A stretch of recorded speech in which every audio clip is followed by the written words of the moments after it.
Good morning. This is Casey back with you, and we'll show you what we've been up to this morning.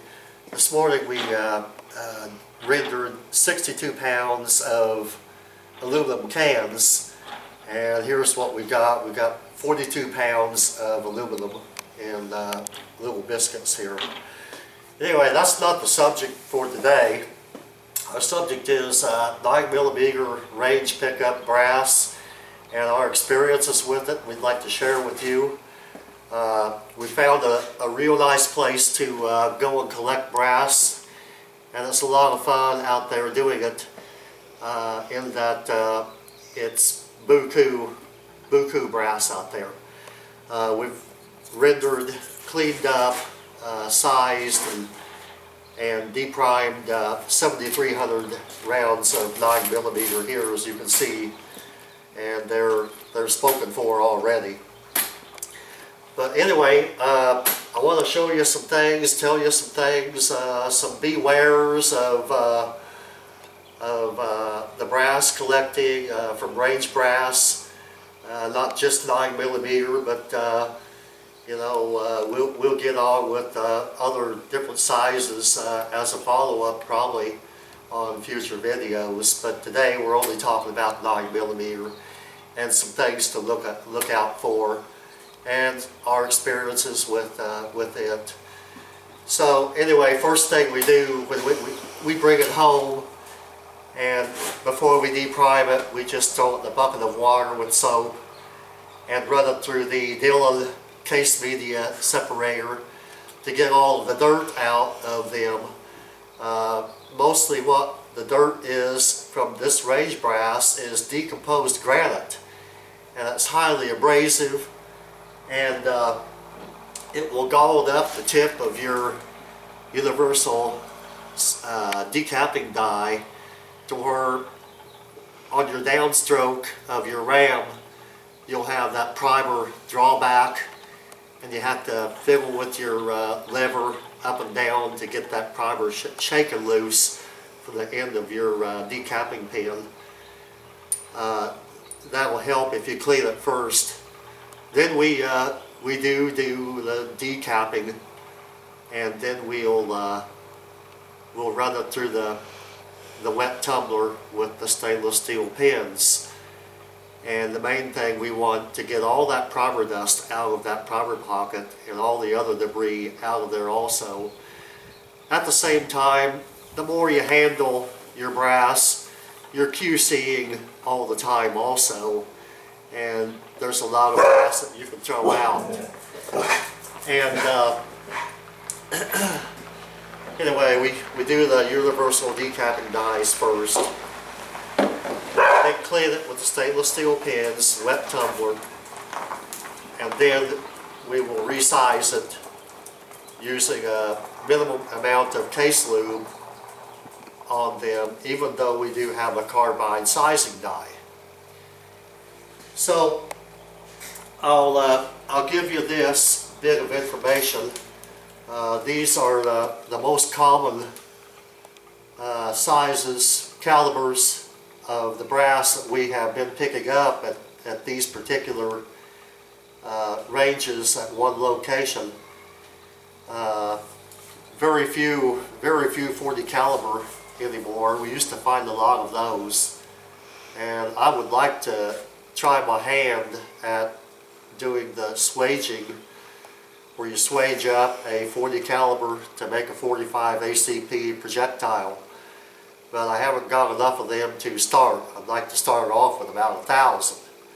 So anyway, here's the unprimed weight and the weight of them after they've been primed per pound. And then I forgot to put on the grams per pound.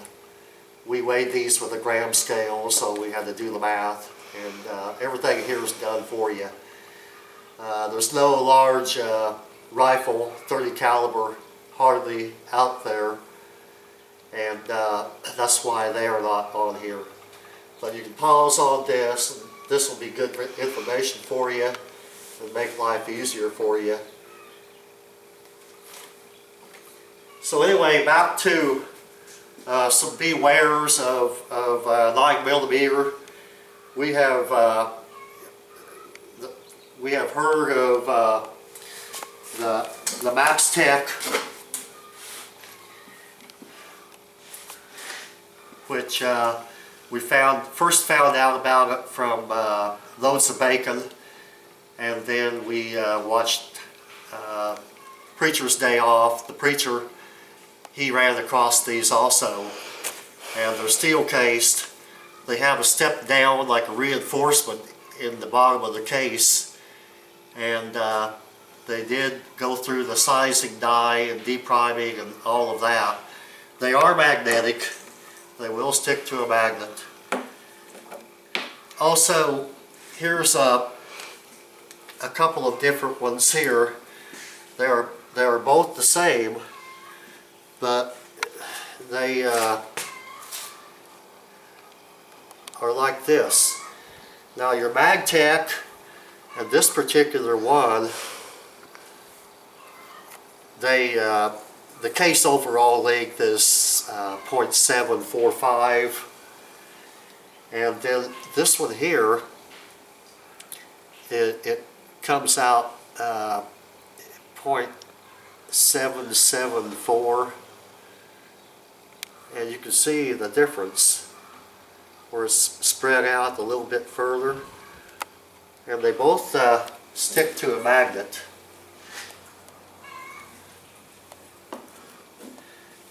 They're both the same, and here's what the head stamp, because all three of these, they got 9mm Luger on the bottom of the case head. I didn't bother to put that in there, that's kind of redundant. But you can see the measurements, and the only other markings on these are S3 and then 03. And I used a jeweler's loop to confirm that, and I don't know what these may be high pressure. They may be high pressure test rounds, and you know, of course, one of them's longer than the other, and they're both just alike except for the different head stamps, S3 and 03. So I thought that was very interesting.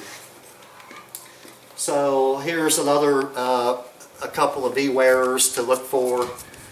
Here's three of which that we ran through. They have a slight bulge on them. I hope you can see these.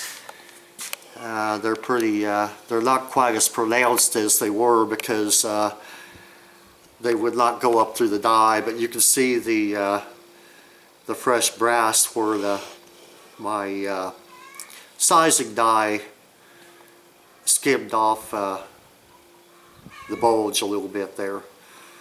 That's something to look out for. If they won't go in, don't put them in. Here's another BWearer. Here's one from someone who was heavy-handed. I've had this for years.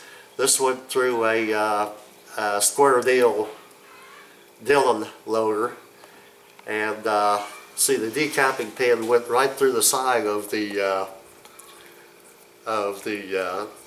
case, and I saved this as a reminder to remind somebody that this is what can happen.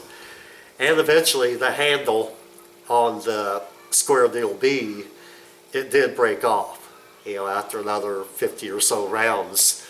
But the thing about Dillon is that you know, the next day they sent us one with no questions asked. So I hope this has helped you in your brass endeavors on 9mm, and we'll close and leave some comments and subscribe. We've got more stuff coming. We do a lot of different things, and that you'll enjoy seeing.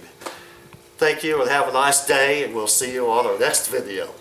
Bye-bye.